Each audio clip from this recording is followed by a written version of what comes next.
friends, welcome to Sanus Kitchen. இப்போ பாத்தீங்கன்னா நம்ம என்ன செய்யறோம் க்ளீன் பண்ணி செய்யறோம் அது எப்படின்னு வாங்க பார்த்தலாம்.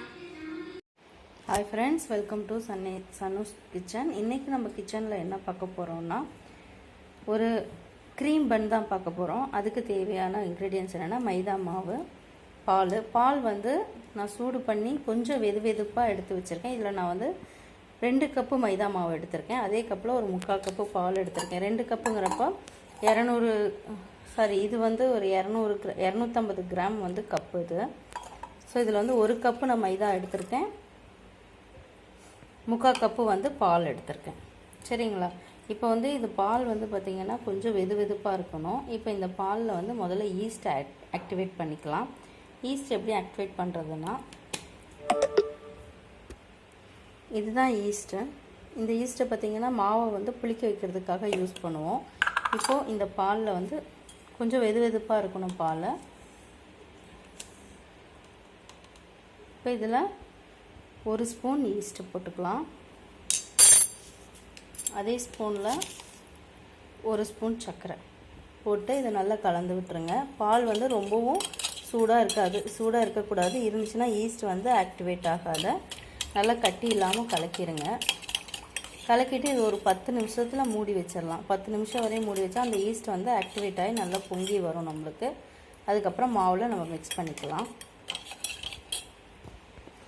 இப்போ பாருங்கள், நல்லா ஈஸ்ட்டை வந்து கலந்தாச்சு. நல்லா கட்டி இல்லாமல் கலக்கிடுங்க. கலக்கிட்டு இப்போ வந்து இதை ஒரு 10 நிமிஷம் நல்லா மூடி வச்சிடலாம். இது ஒரு 10 நிமிஷம் ஆகட்டும். நல்லா ஈஸ்ட் வந்து ஆக்டிவேட் ஆகட்டும். அதுக்கப்புறமா பன்னு செய்ய ஆரம்பிக்கலாம். அதுக்கு முன்னாடி நான் இங்கே பட்டர் எடுத்து வச்சுருக்கேன். பட்டர் வந்து ஒரு 1/2 அன் ஹவருக்கு முன்னாடி ஃப்ரிட்ஜிலேருந்து எடுத்து வெளியே வச்சுருங்க. பட்டர் பார்த்திங்கன்னா நல்லா ரூம் டெம்பரேச்சரில் இந்த அளவுக்கு சாஃப்டாக இருக்கணும். இப்படி தொட்டால் அப்படி அமுங்குற அளவுக்கு சாஃப்டாக இருக்கணும். அப்போ தான் மாவில் போட்டு நம்ம பிசைகிறதுக்கு ஈஸியாக இருக்கும். பட்டர் வந்து ஒரு ரூம் டெம்பரேச்சரில் ஒரு 1/2 அன் ஹவர் முன்னாடி நீங்கள் ப்ரிப்பேர் பண்ணுறதுக்கு முன்னாடி எடுத்து வெளியில் வச்சுருங்க. நான் வெளியில் எடுத்து வச்சுருக்கேன். இப்போ இந்த ஈஸ்ட் ஆக்டிவேட் ஆகட்டும். அதுக்கப்புறம் நம்ம அடுத்த ஸ்டெப் பார்ப்போம். இப்போ பாருங்கள் ஃப்ரெண்ட்ஸ், ஈஸ்ட்டு நல்லா ஆக்டிவேட் ஆகிடுச்சு. பார்த்தா நல்லா பொங்கி வந்திருக்கு பாருங்கள். இந்த மாதிரி நல்லா பொங்கி வந்துடணும். நல்லா ஆக்டிவேட் ஆகிடுச்சு. இது இருக்கட்டும். இப்போ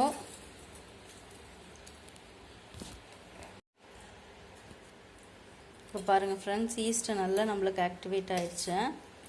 இது ஒரு பக்கம் இருக்கட்டும். இப்போது இங்கே நான் வந்து 250 கிராம் வந்து நான் மைதா மாவு, அதாவது 250 கிராம் வந்து மைதா மாவு எடுத்திருக்கேன். இதில் வந்து 3 ஸ்பூன் சர்க்கரை போட்டுக்கலாம். ஸ்வீட்டுக்கு 3 ஸ்பூன் சர்க்கரை போட்டாச்சு. கொஞ்சமாக ஒரு 1/4 ஸ்பூன் வந்து உப்பு போட்டிருக்கோம். போட்டுட்டு இதை நல்லா கலந்து விட்டுருங்க.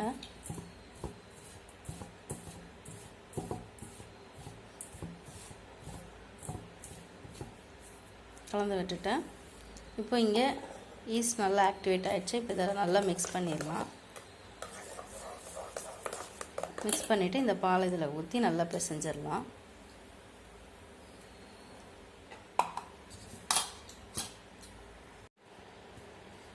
இப்போ பாருங்கள், நல்லா அந்த பாலை ஊற்றி நல்லா பிசைஞ்சிட்டேன். நான் இப்படி கையில் ஒட்ட தான் செய்யும்.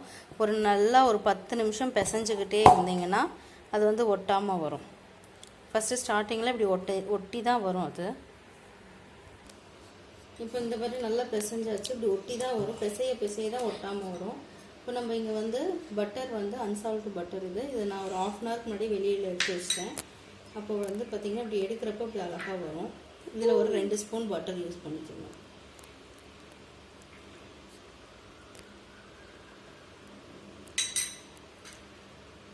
பட்டர் யூஸ் பண்ணி இதை நல்லா இப்படி பிசைஞ்சு விட்டுருங்க.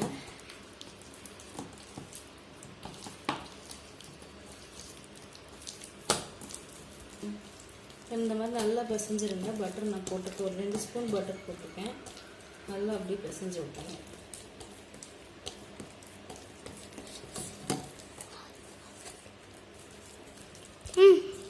இப்போ பார்த்தீங்கன்னா நல்லா இந்த அளவுக்கு பிசைஞ்சாச்சு. இந்த லூஸில் இருக்க மாவை இப்போ என்ன பண்ணுங்கள், இப்படி நல்லா கொஞ்சம் கையில் ஒட்ட தான் செய்யும். இப்படி திரட்டி வச்சுருங்க. நல்லா ரவுண்டாக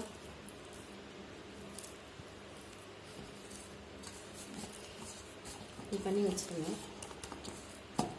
இது வந்து ஒரு 2 மணி நேரம் நல்லா ஊறணும். ஒரு 1.5 மணி நேரத்துலேருந்து 2 மணி நேரம் நல்லா ஊறணும். அப்போ தான் வந்து நம்மளுக்கு வந்து நல்லா உப்பி வரும், மாவு டபுளாகி வரும். அதுக்கு தான் நம்ம ஈஸ்ட்டு போட்டிருக்கோம். ஸோ அதனால் இந்த மாவு நல்லா ஊறட்டும். ஒரு 2 மணி நேரத்துக்கு நல்லா ஒரு ஊறட்டும். 2 மணி நேரத்துக்கு அப்புறம் மாவு நல்லா இந்த அகலத்துக்கு நல்லா மேலே வந்து பொங்கி நல்லா ஜாஸ்தி டபுள் ஆகி வந்திருக்கும் மாவு. அதுக்கப்புறம் நம்ம வந்து பன்னு செஞ்சுக்கலாம். இப்போ இது ஒரு 2 மணி நேரம் நல்லா ஊறட்டும். இப்போ அதை மூடி வச்சிடலாம். ஹாய் ஃப்ரெண்ட்ஸ், இப்போ பாருங்கள் 1.5 மணி நேரம் ஆச்சு.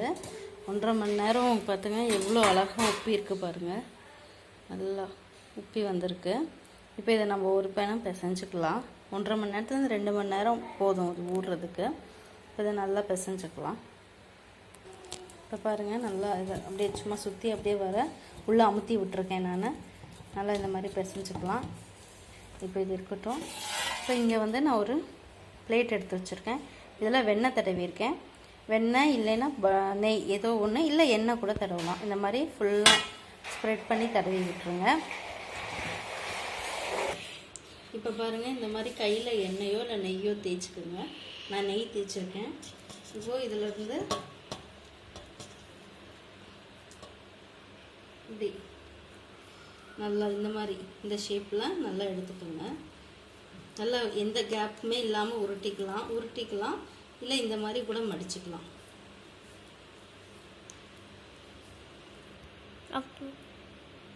இப்படி மடித்து இப்படி வச்சுருங்க. இப்போது இந்த மாதிரி பண்ணிவிட்டேன். இதை வந்து இப்படி உள்பக்கமாக மடிங்க. இப்படி மடிச்சிங்கன்னா உங்களுக்கு எந்த ஒரு கிராக்கும் இல்லாமல் அழகாக வரும். இந்த மாதிரி மடித்து கொஞ்சம் கேப் விட்டு, ஏன்னா இது இன்னும் ஒரு 1/2 hour ஊறணும். ஊறும்போது கொஞ்சம் இன்னும் பெருசாகும். மறுபடியும் கொஞ்சமாக மாவு எடுத்து நல்லா உருட்டிடுங்க. உருட்டிட்டு நல்லா இப்படி தட்டையை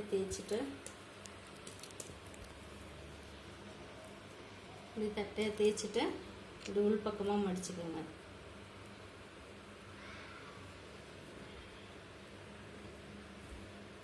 மடித்து அவ்வளோதான் போதும். இந்த சைஸ் இது இன்னும் பெருசாகும்.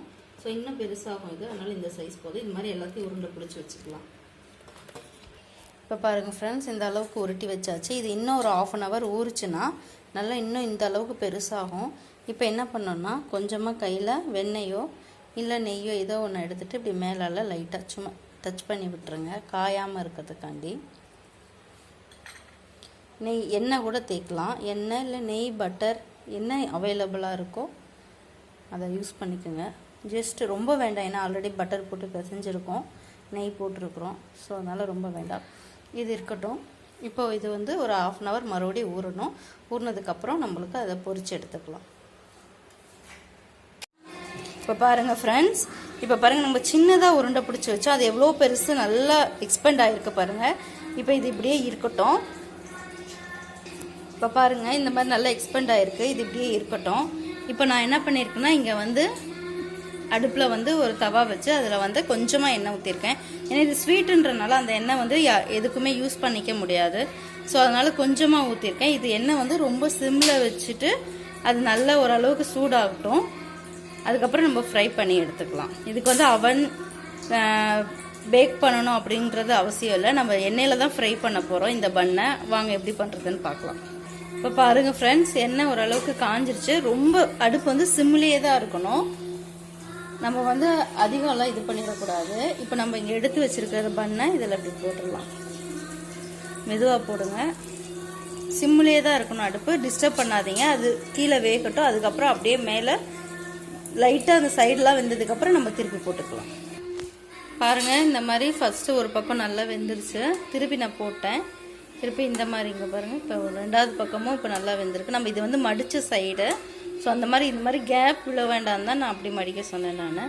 இப்போ இதுவும் நல்லா வேகட்டும். நல்லா ஸ்லோவாக இருக்கணும் அடுப்பு, ரொம்ப ஸ்லோவாக இருக்கணும். வேகமாக வச்சிடாதீங்க, உள்ளெல்லாம் அப்புறம் வேகாது. இது வேகட்டும் கொஞ்சம். இப்போ பாருங்கள் ஃப்ரெண்ட்ஸ், இது நல்லா உப்பி இருக்கா. இப்போ என்ன பண்ணுங்கள், இதை இப்படி எடுத்துருங்க. எடுத்துட்டு இப்படி உள்ளே ஒரு தடவை மடிச்சிருங்க. ஃபுல்லாக கரெக்டாக ப்ராப்பராக மடிச்சுட்டு அதுக்கப்புறமா எண்ணெயில் போடுங்க. ஏன்னா நான் ஒன்று போட்டு பார்த்தேன், பட் எனக்கு வந்து நல்லா உப்பி வரல. அதுக்கப்புறம் நான் இப்படி ட்ரை பண்ணேன். ஸோ எனக்கு உப்பி நல்லா வந்துச்சு. ஸோ இந்த மாதிரி ஒவ்வொன்றையும் மடித்து வச்சுட்டு அதுக்கப்புறம் எண்ணெயில் போடுங்க. இந்த மாதிரி எடுத்து அப்படியே உள்ளே மடித்து அப்படியே ரெடியாக எடுத்து வச்சுக்கோங்க. எண்ணெயில் வந்து அப்படியே ஒவ்வொன்றா போட்டு எடுத்துருங்க. இப்போ பாருங்கள், இது நல்லா வெந்துருச்சு. இப்போ இதை எடுத்துடலாம். எடுத்துட்டு அடுத்தது ஒரு பன்னு போட்டுடலாம்.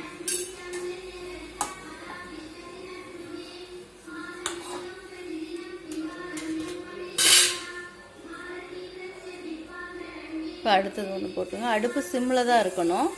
போட்டுடலாம். ஒவ்வொன்றா போட்டுடுங்க. ரொம்ப பொறுமையாக பண்ணணும். இது ரொம்ப அவசரப்பட்டு வேகமாக வச்சிட்டிங்கன்னா மேலே எல்லாம் வந்து கறி ப்ரௌன் ஆயிரும், உள்ளே வந்து வேகாது. அதனால் ரொம்ப சிம்மில் வச்சுட்டு நீங்கள் வந்து பொறுமையாக பண்ணிவிடுங்க. இதே மாதிரி எல்லா பண்ணையும் நம்ம போட்டு எடுத்துடலாம். பாருங்கள் ஃப்ரெண்ட்ஸ், சனு சாப்பிட்றா. அவளுக்கு வந்து சும்மா உட்கார முடியல பார்த்துட்டு. பட் இதில் வந்து க்ரீம் வச்சு சாப்பிட்ணும். ஆனால் அதுக்கு முன்னாடியே வந்து நல்லாயிருக்கும். ஏன்னா சுகர்லாம் போட்டிருக்கோம் நம்ம, அதனால் நல்லாயிருக்கும். அதனால் சாப்பிட்றேன். எப்படி இருக்கு சனு?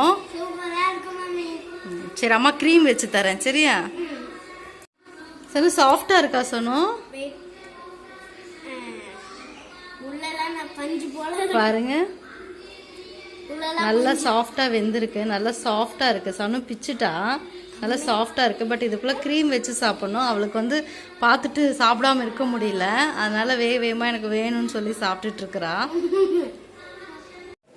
பாருங்க, நம்ம எல்லா பண்ணையும் பொரிச்சு எடுத்துட்டோம்.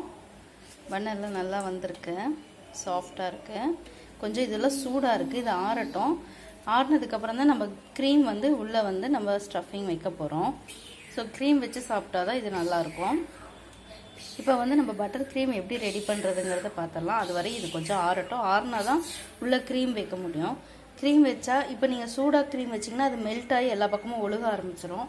ஸோ அது ஆறுனதுக்கப்புறமா க்ரீம் உள்ளே வச்சுக்கலாம். இப்போ நம்ம எப்படி பட்டர் க்ரீம் செய்கிறதுங்கிறத பார்த்துடலாம். இப்போ நம்ம எப்படி பட்டர் க்ரீம் ரெடி பண்ணுறதுங்கிறத பார்க்கலாம். இங்கே நான் பட்டர் வந்து எடுத்து வெளியே வச்சுருக்கேன்.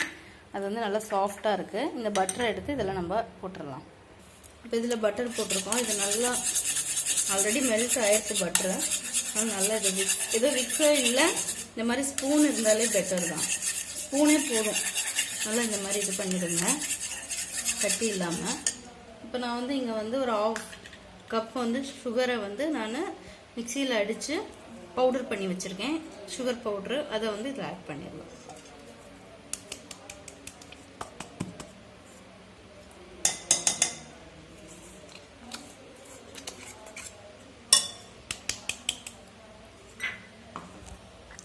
சுகர் பவுடர் போட்டிருக்கோம்.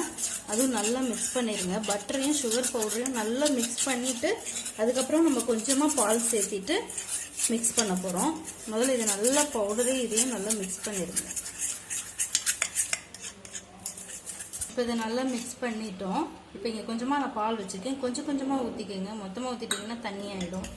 ஊற்றிட்டு கொஞ்சம் அந்த க்ரீமுக்கு தகுந்த மாதிரி நம்ம பண்ணிக்க வேண்டியதான். அவ்வளோதான். சும்மா ஒரு ஸ்பூன் தான் நான் ஊற்றினேன். அதுக்கே பாருங்கள், அந்த சுகரோடு அந்த பால் மெல்ட் ஆகும்போது கொஞ்சம் இன்னும் நம்மளுக்கு தண்ணியாக விட்டுருச்சுது. ஸோ இந்த அளவுக்கு இருந்தாலே போதும். நம்மளோட க்ரீம் வந்து இப்படி தான் இருக்கணும். இப்போ பாருங்கள், நல்லா போதும் இல்லை? இதுதான் க்ரீம். இந்த மாதிரி இருக்கணும். ரொம்ப தண்ணியாகவும் இருக்கக்கூடாது. ப்ரெட்டுக்குள் நம்ம வந்து அந்த பன்னில் வைக்கும்போது அப்படியே நிற்கணும். அதனால தான் நான் வந்து என்ன சொன்னேன்னா பன்னு வந்து ஆறட்டும்னு சொன்னேன். சூடாக வச்சிங்கன்னா இந்த சர்க்கரை இதில் இருக்கிறனால அந்த சர்க்கரையும் பட்டரும் அந்த சூட்டில் வந்து மெல்ட் ஆகி பன்லேருந்து வெளியில் ஒழுக ஆரம்பிச்சிடும். ஸோ அதனால தான். சரி, இப்போ நம்மளுக்கு பட்டர் க்ரீம் வந்து ரெடி ஆயிடுச்சு. இது இருக்கட்டும். இப்போ பாருங்கள் ஃப்ரெண்ட்ஸ், பன்னு நல்லா ஆறிடுச்சு. இப்போ இந்த மாதிரி பன்னை எடுத்துக்கோங்க. எடுத்துகிட்டு இந்த சைடில் நல்லா கட் பண்ணி விட்டுருங்க. இப்போ பாருங்கள், இப்போ நல்லா நம்ம இப்படி ரெண்டாக கட் பண்ணியிருக்கேன். இப்போ வந்து ஒரு ஸ்பூன் க்ரீம் பட்டர் க்ரீம் பண்ணனால இல்லை 1 ஸ்பூன் 1.5 ஸ்பூனே வந்து போதும். அதுக்கு மேலே தேவைப்படாது நமக்கு க்ரீம். இதுக்குள்ளே வந்து நல்லா ஸ்டஃப் பண்ணிடுங்க.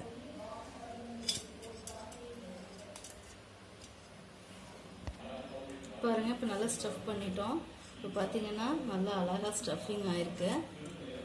போதும், இந்த அளவுக்கு ஸ்டஃப் ஆகி ஒரு ஸ்பூன் 1.5 ஸ்பூனே போதும். இது நல்லாயிருக்கும். இது மாதிரி ஸ்டஃப் பண்ணிவிட்டு உள்ளே வச்சுட்டு சாப்பிட்டு பாருங்கள், ரொம்ப நல்லாயிருக்கும். இது மாதிரி எல்லா பன்னையும் நம்ம ரெடி பண்ணிக்கலாம். ஹாய் ஃப்ரெண்ட்ஸ், நம்மளுக்கு தேவையான க்ரீம் பன் ரொம்ப அழகாக ரெடி ஆயிடுச்சு. இதை வீட்டில் ட்ரை பண்ணி பார்த்துட்டு குழந்தைங்களுக்கு கொடுங்க, ரொம்ப நல்லது. வீட்டிலே செஞ்சு கொடுங்க, ரொம்ப நல்லாயிருக்கும். இந்த வீடியோ உங்களுக்கு பிடிச்சிருந்துச்சுன்னா லைக் பண்ணுங்கள், ஷேர் பண்ணுங்கள், சப்ஸ்கிரைப் பண்ணுங்கள். பக்கத்தில் இருக்க பெல் பட்டனையும் மறக்காமல் கிளிக் பண்ணி விட்டுருங்க.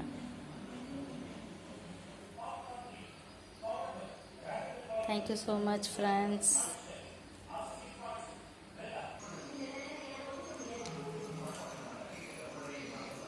எப்படி இருக்கு சனு?